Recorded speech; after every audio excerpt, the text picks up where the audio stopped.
World War I posters. It is 1914 and World War I has begun. Every nation involved in the conflict has begun to mobilize and ready their army.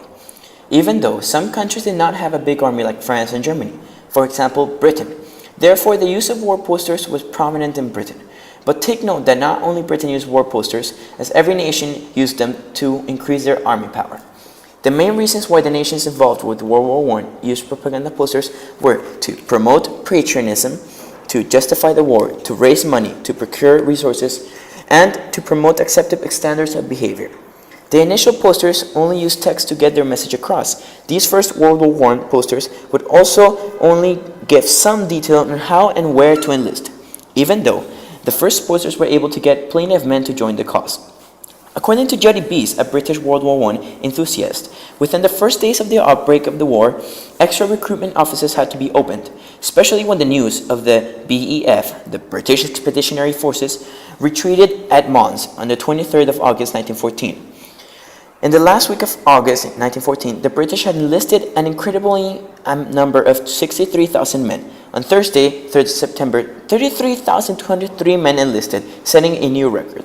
All this was possibly thanks to the first early posters that encouraged men, especially in Britain, as its army was very small, to join the army. But as the war reached on, the posters became incredibly sophisticated, with artists painting striking images to get the message through to the people. By 1916, the amount of casualties on the Western Front increased. For example, in the Battle of Somme, nearly 60,000 people died on the first day. This led to the introduction of conscription in some countries that did not have it. For example, Britain. Therefore, the amount of war posters decreased, and the war posters were introduced in new areas. Later on, the new posters that used images to encourage the people to either enlist or raise money created an image which made men feel unmanly or cowardly for not enlisting in their army. Also, in some posters, the use of children was used to create guilt among those that have not enlisted yet.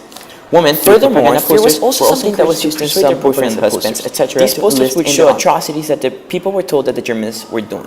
Like this, the men would be scared that if they did not join the army, these atrocities that the Germans supposedly were committing would reach their homeland.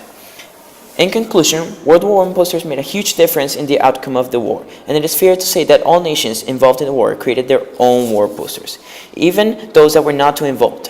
For example, Canada and Australia.